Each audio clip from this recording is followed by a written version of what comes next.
대조선의 허구. 안녕하세요. 이번 시간에는 낙원조선이라는 것에 대해서 알아보겠습니다.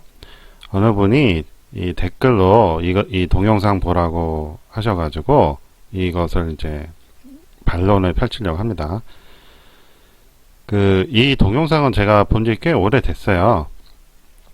그런데 이제 그때부터 이게 말이 안 된다라고 주장을 했는데 아직도 이런데 현혹되는 분들이 있어가지고 뭐가 문제인지 알아보겠습니다.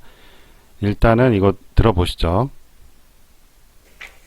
자, 낙원, 조선, 위유, 로세, 니가, 구영, 공난. 자, 내가 여기서 여기서 지금 낙원조선이라고 했는데 이것이 이제 Native American Amazing Grace in Cherokee라는 노래가 있대요. 이게 나중에 뭐 찬송가가 됐다고 하는 유명한 노래인데 여기에 이제 들어보면 낙원조선이라고 한다. 그래서 조선이 이제 밑 대륙에 있었다. 이런 식의 주장이죠.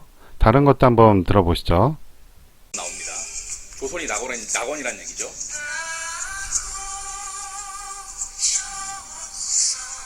위로세 위에 국사편찬위원회에서 제공하는 조선왕조실록에서 낙원을 검색을 해봤습니다. 그랬더니 딱 한 건 나오는데 그것도 낙원이라는 독립언어가 아니고 동낙원이라는 곳에 대해서 이제 나오는 것이죠. 그러니까 조선시대까지만 하더라도 낙원이라는 단어는 안 쓰였다라는 걸 알 수 있습니다.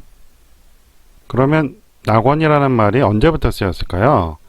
인터넷 성경에서 검색을 해봤습니다. 낙원이라고 많이 나오죠.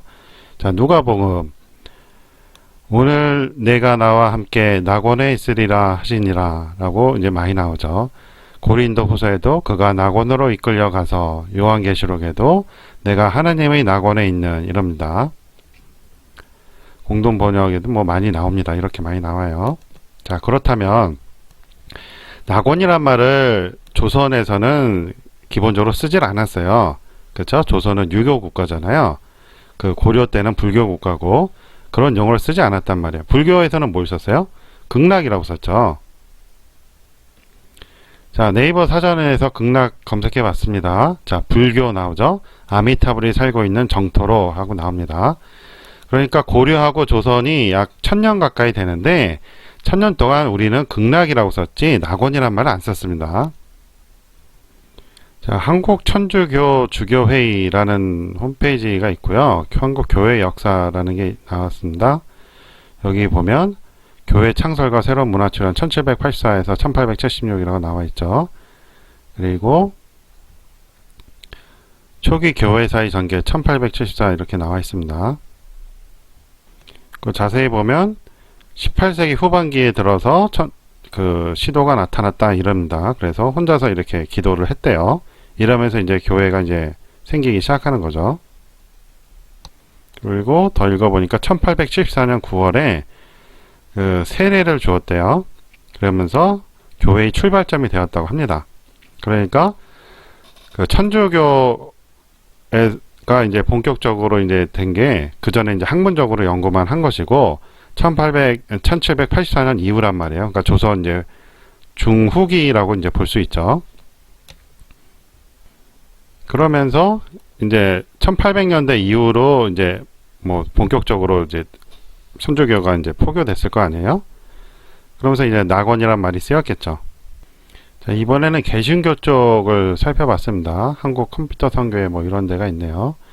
여기서 보면 한국 기독교 약사라고 나오죠. 자, 여기 쭉 보면 자, 1883년에 요한복음, 누가복음, 사도행전 출간했습니다. 전부 다 한 것도 아니에요. 그리고 이제 언더우드라는 선교사 제일 유명하죠. 이분도 1885년에 이제 한 거예요. 그래서 대한기독교 감리회 여성교회를 창립을 했습니다. 이때부터 이제 본격적으로 개신교가 한국에 이제 뿌리 내리게 되는 거죠. 그럼 조선 후반이라는 걸 알 수 있죠. 그렇다면 고려 백제 1000년에 걸쳐서 불교 국가였던 조선에서 왜 낙원이라는 용어를 썼겠냐 이거예요. 그쵸? 자, 조선왕조실록을 찾아봐도 낙원이라는 독립단어 없습니다. 그리고 기독교가 와서 그 성경을 번역해서 알린 거는 그 1700년대 이후, 그 천주교로 따지면 그렇고, 그 개신교로 따지면 1800년대 이후란 말이에요. 그 조선 후기에 속해요. 그때 썼던 단어가 처음 쓰기 시작했던 단어가 어떻게 북미 아메리카 인디언 체로키 인디언의 노래에 나온다고 해서 그렇게 비슷하게 들린다고 해서 조선이 낙원이다, 낙원 조선이다 이런 주장을 할 수가 있냐 이거죠. 이렇게 낙원 조선이다 또는 조선 낙원이다 라고 주장하는 것은 기독교인들 입장에서는 아주 뭐 흥미로운 일일 수 있어요. 그렇죠? 낙원이라는 용어 자체가 기독교 용어잖아요. 그런데 조선이 언제부터 우리나라 사람들 언제부터 기독교를 국교로 삼았다고 낙원 조선을 하냐 이거죠. 아직까지도 기독교가 국교는 아니에요. 조선은 분명하게 유교 국가였고 숭례 억불 정책을 펼치던 나라였어요. 그럼에도 민간에서는 불교를 이제 버리지 못했죠. 기독교가 들어온 건 한참 나중이란 말이에요. 조선 망할 때쯤 들어온 거란 말이에요. 망하기 전에 후반기에. 그때 이제 널리 퍼지는데 그게 어떻게 북미 아메리카 인디언 노래에 나온다고 조선을 낙원이라고 주장하냐 이거죠. 여러분 이게 이해가 되십니까?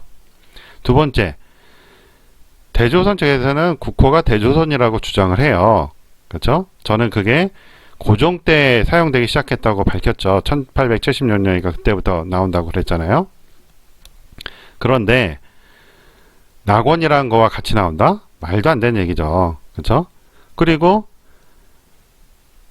대조선 측 주장대로 대조선이 조선 초기부터 쓰였다면 낙원 대조선이라고 해야겠죠. 그렇죠? 정확히는 극락대조선이라고 해야 정상적인 용어가 됩니다. 그 사람들 주장대로 하자면. 그렇죠? 그러니까 이것은 우연히 비슷하게 들린 것 뿐이지 비슷하다고 해서 그게 우리말이 아니거든요. 물론 이제 아메리카 인디언들이 동아시아 우리 조상들이 넘어갔던 건 확실해요. 그건 많은 연구가 있어요. 서양에서도 그걸 인정을 합니다. 그러지만 그래서 말이 비슷할 수는 있어요. 하지만 그 뜻이 우리가 현재 듣고 있는 낙원조선이라고 할 수는 없다는 거예요. 왜냐하면 조선이라는 용어가 기자조선 때부터 쓰였다고 제가 그 군자국의 비밀에서 밝혔습니다. 단군조선은 없다고 그랬죠. 군자국이지 단군조선은 없었다고 그랬어요. 고조선은 없었다. 군자국이라고 했습니다. 근데 그 기자조선 이후로 넘어갔다면 가능해요. 왜냐하면 은나라가 망하면서 이제 넘어가기 시작했거든요. 그 이후로 많이 갔죠. 조선이 망하면서 기자조선이 망하면서 얼마나 많은 사람들이 글로 갔는지 모르겠지만 조선이란 말은 원래 우리가 쓰던 용어가 아니란 말이에요. 기자 이후 이제 나온 거죠.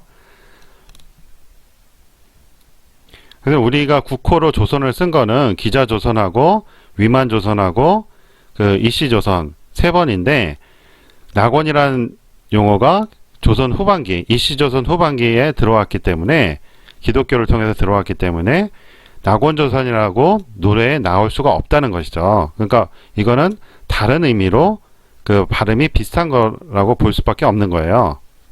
거기다 또 낭랑이라는 것도 나오잖아요. 낭랑이 언급이 됐다면 우리가 아는 이게 산사군의 낭랑이라면 조선은 기자조선이 될 수밖에 없는 것이죠. 그렇다면 기독교 영어인 조선 후반기에 들어온 낙원하고 기자조선하고는 연결고리가 하나도 없다 이 말이에요. 이 노래가 군자국을 칭송하는 노래다. 그랬다면 어느 정도 말이 될 수 있는데 옛날에 넘어갔기 때문에 군자국을 칭송해야 정상이에요. 근데 기자조선을 칭송한다, 위만조선을 칭송한다, 이씨조선을 칭송한다 이거는 아니라는 거죠. 왜냐하면 기자조선은 중국에서 그 조선 후라고 해서 자기네 제후로 여긴 나라란 말이에요. 거기가 어떻게 낙원이 되겠어요? 그때 그 당시에는 또 불교도 들어올 때가 아니었어요. 그러니까 이런 용어 자체가 성립이 안 된다는 얘기예요. 군자국이 나중에 이제 부여로 이름을 바꾸잖아요. 그러니까 부여를 칭송한다. 이거는 말이 되죠. 그쵸? 그러니까 이거는 어쩌다 우연히 발음이 비슷해서 생긴 오해인데 그것을 가지고 대조선이 북미에 있었다. 이런 주장은 정말로 황당한 주장이라고밖에 할 수 없습니다. 여태까지 살펴본 많은 증거들이 지금 10회째잖아요. 10회 동안 살펴본 많은 증거들이 조선이 한반도에 있었다는 걸 말하지 중국 대륙이나 북미에 있었다는 것을 증명하고 있지 않습니다. 그리고 대조선 사람들은 참 희한한 게 이렇게 반론을 제시하면 맨 욕만 해요.